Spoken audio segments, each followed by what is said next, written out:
ఇమ్మడి రవి అరెస్ట్తో మొత్తం చర్చనీయాంశమైన పరిస్థితి. ఒక రకంగా సోషల్ మీడియాలో దేవుళ్ళ కొలుస్తున్నారు. ఎందుకు ఇలాంటి సిచ్యుయేషన్? సొసైటీ పైరసీకి సపోర్ట్ చేసే సిచ్యుయేషన్ ఎందుకు వచ్చింది? ఇక్కడ తప్పెవరిది? ఇండస్ట్రీకి జనం దూరం అవుతున్నారా? దానికి కారణం పైరసీయా లేకపోతే టికెట్ రేట్లు ఇతరత్ర అంటే ఒక లగ్జరీగా సినిమాని మార్చేయడమా? ఇట్లాంటి ఇష్యూస్ మీద మనం మాట్లాడుతున్నాం. నట్టి కుమార్ గారు, దేవేందర్ పూల సీనియర్ రీసెర్చ్ ఫెలో మనతో చర్చలో ఉన్నారు.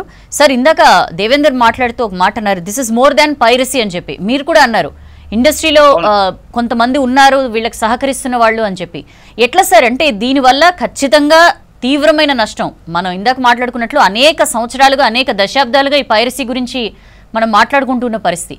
ఇంత నష్టం చేసేవాళ్ళు ఎవరుంటారు? దీనివల్ల అంటే ఏ స్థాయిలో? ఎందుకంటే ఇండస్ట్రీ అంటే కేవలం పెద్దవాళ్ళు కనిపిస్తున్న వాళ్లే కాదు, చాలా వేల మంది దీని మీద డిపెండ్ అయి ఉంటారు కదా. ఇప్పుడు ఒకటండి, రెండు విషయాలు ఉన్నాయి ఇక్కడ.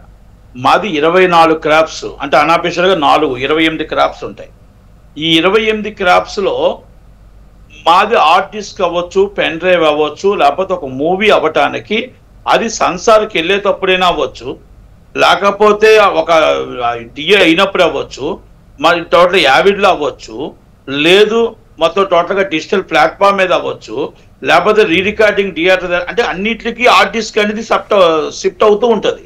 కనుక ఈ అన్నిటిలో షూటింగ్ స్టార్ట్ అయిన తర్వాత, ఫినిషింగ్ అయిన తర్వాత, ఎడిటింగ్ షూట్ నుంచి అప్ టు ఫినిషింగ్ దాకా, ఫస్ట్ కాపీ వచ్చిన దాకా సంసార్ అనేది మనం టోటల్గా లోడ్ చేసి సంసార్ చూపించిన దాకా మనకి ఈ సినిమాకి సెక్యూరిటీ కావాలా. మనం ఒక 1000 కోట్ల సినిమా అనుకుందాం, కొన్ని 100 కోట్ల సినిమా అనుకుందాం. మనం ఎవరి చేతికి ఇస్తున్నాం అండి? ఒకప్పుడు మన దగ్గర ప్రింట్ ఉండేది, అంటే సెక్యూరిటీ ఉండేది. ఒకప్పుడు మన దగ్గర నెగిటివ్ ఉండేది, అంటే సెక్యూరిటీ ఉండేది. ఇప్పుడు మనం ఏం చేస్తున్నామో తెలుసా అండి? ఒక డిజిటల్ ప్లాట్ఫామ్లో పనిచేసే ఒక 20,000 జీతగాడు అవ్వచ్చు, లేకపోతే మామూలుగా ఒక ఆపరేటర్ అవ్వచ్చు, లేకపోతే చిన్న బాయ్ అవ్వచ్చు, లేకపోతే దానికి బిగ్గెస్ట్ బాస్ అవ్వచ్చు. మన ఇంటి ఆస్తిని మనం ఒక హార్డ్ డ్రైవ్లో, ఒక హార్డ్ డిస్క్లో అవ్వచ్చు, మన సినిమాని వాళ్ళకి ఇస్తున్నాం, చేతికి ఇస్తున్నాం, అంటే నమ్మి ఇస్తున్నాం. ఈ ఇండస్ట్రీలో ఎవరో ఒకరు దీన్ని వాళ్ళకి చేరవేరుస్తున్నారు అంటానికి నేను రెండు విషయాలు. 2013 Vijayawada film chamber of commerce, అప్పుడు నేను చైర్మన్గా ఉన్నా. ఆ రోజు నేను అందరి పెద్దలతో డిస్కస్ చేశాను. అంటే నేను ఛాంబర్ ఆఫ్ కామర్స్ చైర్మన్గా ఉన్నా, అందరితో డిస్కస్ చేశాను. మీటింగ్లో క్లియర్గా చెప్పా, ఒక పెన్ డ్రైవ్ ఒక థియేటర్కి పెన్ డ్రైవ్ వెళ్తుంది. మనకి అక్కడ ఒక సామాన్య వ్యక్తికి మనం ఇస్తున్నాం, ఒక ఎంప్లాయీకి.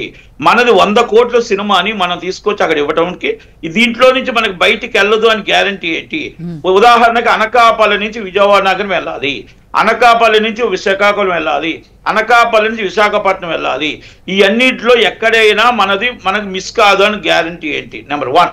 నెంబర్ 2, మనం ఏదైతే ఉందో ఈ పెన్ డ్రైవ్ అవుతుంది, హార్డ్ డిస్క్ అవుతుంది. డిజిటల్ ప్లాట్ఫామ్ నుంచి hard disk to theatre hard disk ఇస్తున్నాం. ఒక బస్సులోనే అవ్వచ్చు, మేబీ ఇంకోటి అవ్వచ్చు.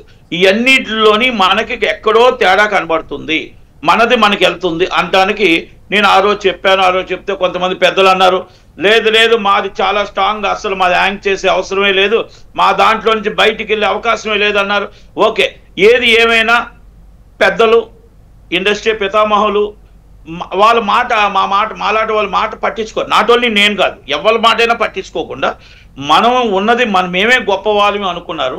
అది గొప్పవాళ్ళం అనుకున్న దానికి దెబ్బ తగిలింది. ఎందుకంటే నేను ఎందుకు చెప్తానంటే, ఆఫీస్ బాయ్ మాట కూడా తీసుకోవాలా, మంచి ఉంటే దాన్ని తీసుకోవాలా.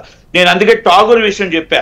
ఠాగూర్లో ప్రకాష్ రాజ్ గారు ఎప్పుడో కనిపెట్టారు, కానీ ఆఖరి దాకా కనిపెట్టలేదు. వీళ్ళు మొత్తం సమాసాలు తినుకొని కూర్చున్నారు. కానీ అదే ప్రకాష్ రాజ్ సెటిల్ చేశాడు. అంటే ఆయన ఏదైతే తెచ్చాడో సాక్ష్యాలు, ఆ సాక్ష్యాలే సక్సెస్ అయ్యాయి. అంటే ఒక్కటి పెద్దలు కూర్చుంటే, ఏసీ రూమ్లో కూర్చుంటే, ఏసీ కారులో కూర్చుంటే కాదండి. సామాన్య వ్యక్తి ఎవరైనా సరే ఏదైనా ఇన్ఫర్మేషన్ ఇస్తే ఆ ఇన్ఫర్మేషన్ తీసుకొని అక్కడ ఎంత నిజం ఉంది, ఎంత అబద్ధం ఉంది. కానీ సార్, మీరు అంటున్నట్లు సరే నెగిటివ్ ఉండేది, ఇది వరకు ప్రింట్ ఉండేది, ప్రొటెక్టివ్ గా ఉండేదండి. ఇప్పుడు మరి టెక్నాలజీని కాదనలేం కదా, డే బై డే టెక్నాలజీ పెరుగుతుంది, ఇంకా పెరుగుతుంది టెక్నాలజీ. ఎస్ మన సెక్యూరిటీ ఉండాలి. అంటే సెక్యూరిటీ ఉండాలి అంటే మన దాంట్లో మన కుటుంబం నుంచి వెళ్తుంది ప్రాపర్టీ. ఎస్, అంటే సినిమా కుటుంబమే కదా. ఈ సినిమా కుటుంబం నుంచి వెళ్తుంటేనే కదా ఈ ఇమ్మడి రవి కానీ, మూవీ రీల్స్ వాళ్ళు కానీ, XYZ కానీ HD క్వాలిటీ ఇవ్వగలుగుతున్నారు. మన కుటుంబం నుంచి మన ఆస్తిని బయటికి ఇవ్వకపోతే ఎలాగెళ్తుంది? మన కుటుంబంలో మన సంఖ్యత లేకుండా, మన కుటుంబంలో మన సెక్యూరిటీ లేకుండా బయటి వాళ్ళని అనడం ఏంటి? మనకు ఎవరు ఈ దొంగ, ఎవరు ఈ బాసు, ఎవరు మొత్తం టోటల్గా చేస్తున్నారు? ఎందుకంటే నేను మళ్ళా చెప్పానండి, ఇందాక చెప్పాను, ఇప్పుడు పొట్టకూటు కోసం చేసేవాడైతే 1-2 చేస్తాడు, జలసాల కోసం చేసేవాడే భయపడుతూ 2-3 చేస్తాడు.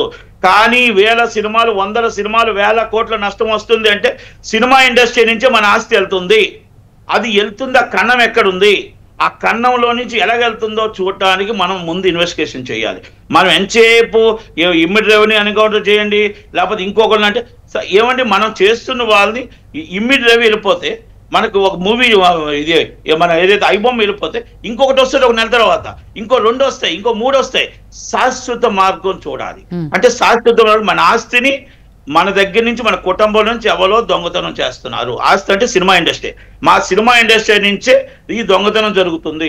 లేకపోతే మా ప్రాపర్టీ ఎందుకు వెళ్తా చెప్పండి? ఇప్పుడు నేనే సినిమా అండి, ఉదాహరణ నాదే సినిమా.